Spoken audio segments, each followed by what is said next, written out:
prática, isso é uma aula de curso. Basta estar na magistratura há algum tempo, já estou há praticamente 18 anos, para se perceber essa mudança, seja em termos pessoais, seja em termos relacionais com colegas. Também todos nós sabemos disso e nos contribuem. Isso é apenas alguma contextualização inicial. É claro que juízes mais proativos, que têm esse lado positivo e negativo, também vão multiplicar em nível técnico geométrico, potencializar o impacto da justiça constitucional, sua amplitude no em terra Brasilis, como gosta de ser meu amigo Lênin, da expressão terra Brasilis.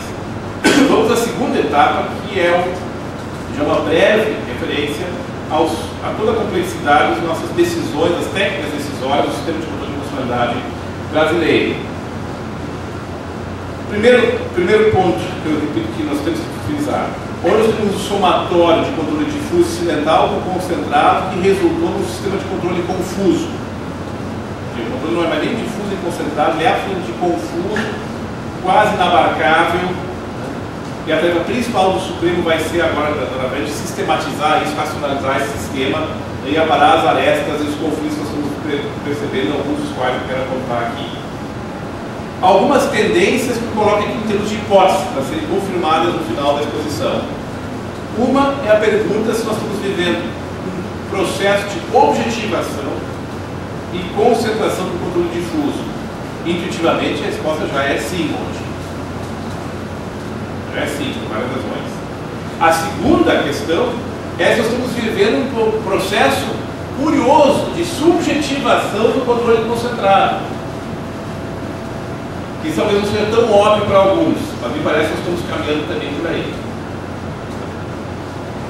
Terceiro, definitivamente temos um problema recorrente a eventual usurpação de competências por parte do Supremo em se autoconceder poderes para fazer reformas praticamente constitucionais, mutações constitucionais nessa matéria. Quarto, a dissolução da diferença entre jurisdição constitucional e jurisdição ordinária. Vamos a isso depois. O quanto cada vez mais transformar cada caso num caso constitucional talvez não seja tão bom assim, nem para a Constituição, nem para o sistema jurídico como um todo. Porque, na verdade, o que muito se preza na Europa, no sistema onde nós temos tribunais, nós temos tribunais constitucionais, é essa diferença de jurisdição constitucional em relação ao que os alemães chamam de Fachgerichtsbarkeit, que é a jurisdição ordinária. Ou seja, o tribunal constitucional não é um tribunal penal, não é um tribunal de direito civil, não é um tribunal de direito comercial. Isso não parece que seja muito apreciado e considerado aqui também no Brasil. É óbvio que a nossa realidade é diferente, nós não temos como sustentar no Brasil aquilo que nem lá é sustentável no limite com algo absoluto, essa diferença. Então há coisa do sistema brasileiro que mostra que essa distinção do Brasil tem que ser mais relativizada, mais fluida entre a justiça constitucional e as demais âmbitos da justiça do que é, por exemplo, nos termos um tribunal constitucional típico, um outro modelo, como é o da Alemanha, da Espanha, Portugal, enfim, outros países na série, mas assim. Daí o absurdo que é a ofensa reflexa à Constituição.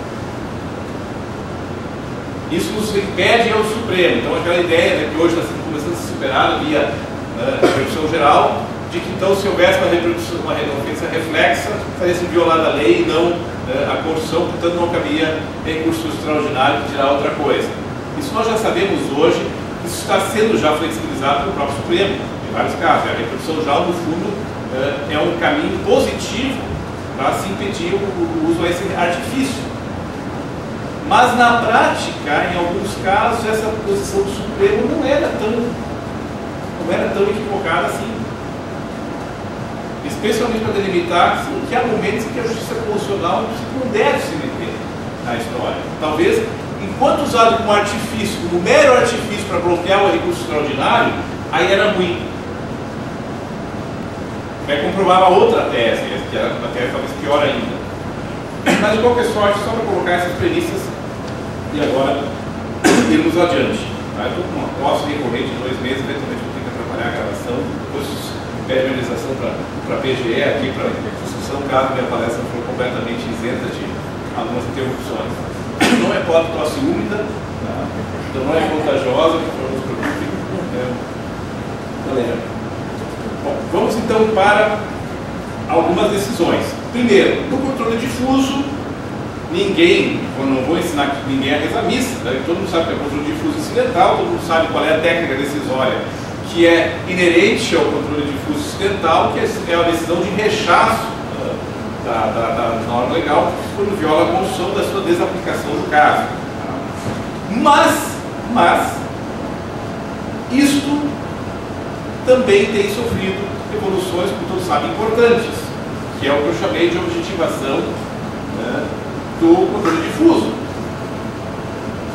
Porque, tradicionalmente, quem deveria decidir pela extensão de eficácia erga omnes, também feito vinculante, as decisões do Supremo Tribunal Federal, como última instância do controle difuso incidental, deveria ser o Senado Federal, competente para suspender no todo ou em parte a execução da lei. Bom, se formos tomar a sério, e temos que tomar a sério, a orientação do Supremo mais recente, nos últimos anos, todos sabem que o Supremo agora encampou a tese da mutação constitucional, sob a alegação de que todo o sistema hoje converge para o controle concentrado, a regulamentação da DIN e da ADC, a repercussão geral, a súmula vinculante. O Supremo tem dado eficácia erga omnes e efeito vinculante a decisões de controle difuso incidental. Dizendo que não precisa mais remeter a decisão ao Senado, que o Senado tenha, no máximo, poder da publicidade a decisão do Supremo. Bom, isso tem sido gravemente discutido, porque nós não temos como impedir que o Supremo trilhe esse caminho, não temos, tanto que está trilhando. Que isso não significa que nós possamos questionar esse caminho em alguns pontos e, no mínimo, fazer uma crítica na esfera pública que pode eventualmente ser assumida como correta por alguns ministros, querendo até reverter esse processo, ou pelo menos chegar a um outro tipo de solução, também se revela como algo factível. Nós temos várias hipóteses, o Supremo mudou de orientação em vários casos, seja pela corrupção dos ministros, seja até para o ministro convencerem com o tempo de que a sua tese, a posição inicial, estava equivocada. Agora, trata-se de mutação constitucional,